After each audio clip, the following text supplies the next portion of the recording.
Hello and welcome back to Steady's Junction. Today we've got me dad's Silver Lady, the Roundhouse Silver Lady. Thought we'd just have a quick little look. Let you have a look at some of the features that she's got, the detail. I mean, lovely loco. So she was brought last year. Compared to like my Roundhouse Russell, there's definitely a lot of extra, more detailed, nicer features that naturally would have been upgraded as the time goes. I mean, the Russell was a 2002, where this is a 2021. So, but she's absolutely stunning. Runs lovely. She's been out for a few runs now, to be fair. But you know, just things like the dummy whistle, the if you just generally look at the detail with the brass bars, handles. The one thing I have noticed and I quite like, if I just put it on its back. So compared to the Roundhouse, on the Roundhouse Russell, the buffers, the bump stops, they are effectively there's a thread and then a nut at the back on the Russell, where these are like a rectangle box that slide in and then they're secure from the underside, which obviously just means that they're not going to spin because they're on the box and they're secured from underneath.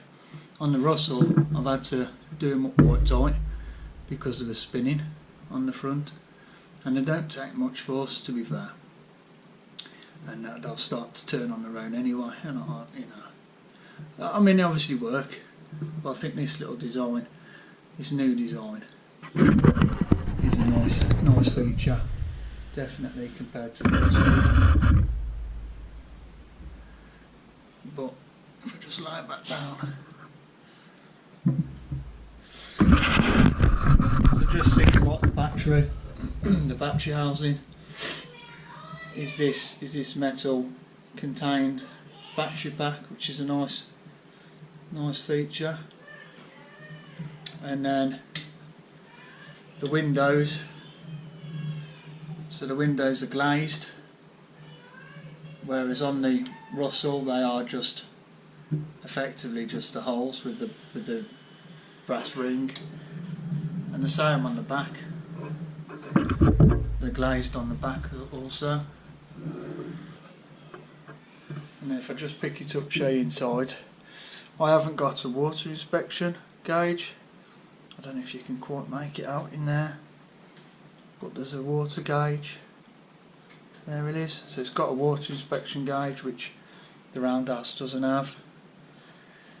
The Russell, sorry, doesn't have.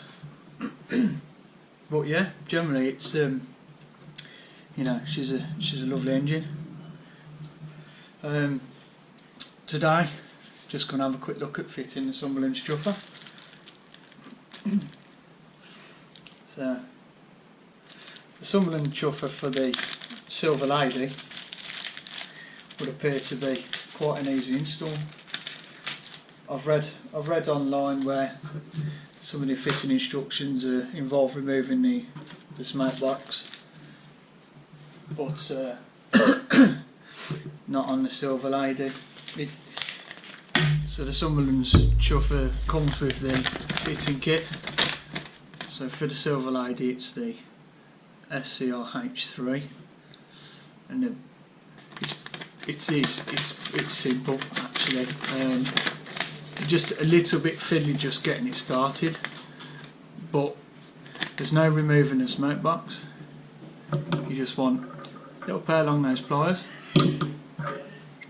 flat blade screwdriver for the end of the new chuffer. It's got the flat blade in there, the slot in the top, and then I recommend you just mark the marker. Use a marker, mark the top. And it says to mark where the whistle is, just so on installation you can be sure that the whistle's not touching against the chimney, because you'll end up with, obviously you'll lose out the noise. So to get the maximum noise, it needs to be away from the chimney wall. So they just say to mark it. So all I'm going to do, there's the whistle. I'm just going to mark the top here, just like that.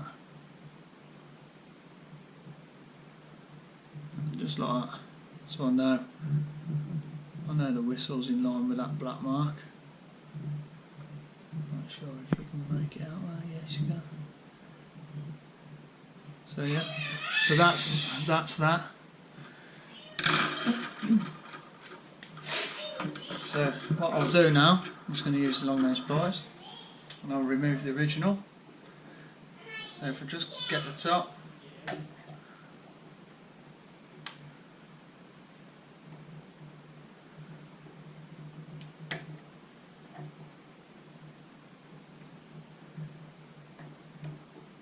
just unscrewing the original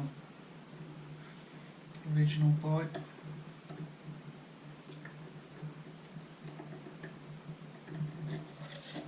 There you are, and that's that.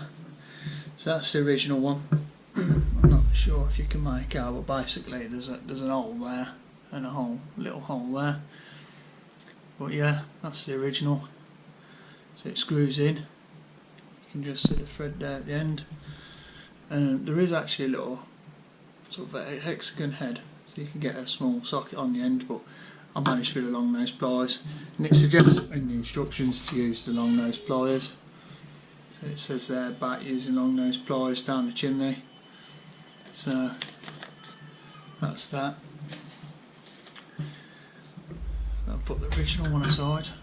This bit might get a little bit more trickier, so putting the new Summerlands one in. I'm going to use the flat blade screwdriver. Now, on the underside, just tip that up. You can actually see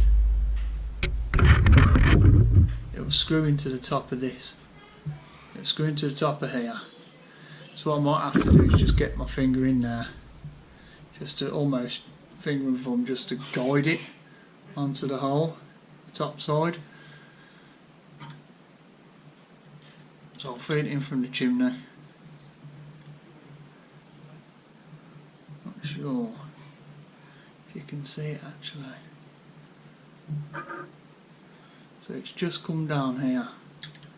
So there's the end of the new chuffer. Just there. You can see it there.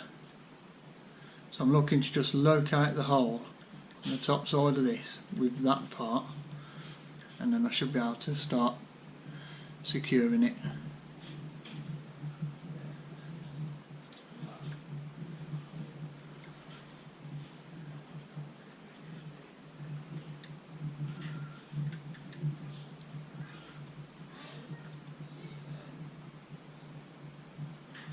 So that's it.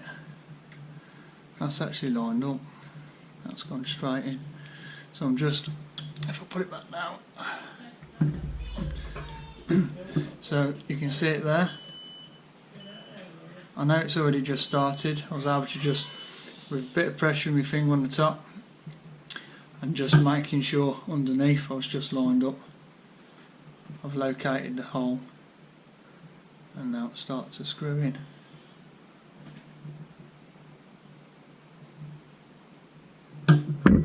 Just like that. So it's not got to be really tight. It's just making sure it's nipped in. That'll do. It stops, look, well it's not, you know, it's not over tightened. And I can see already that the black mark is still here, this side. So the whistle is clear from the chimney. That's nice and tight, so it's not going anywhere. Just there. I can actually see that mark is there, look. So the whistle is this side, but it's nice and clear down the chimney from the whistle. It's not touching the wall, the chimney wall at all. If I can just like that. That's it. It's actually really easy. The Summerlands Chuffer fitted to the Silver Lady.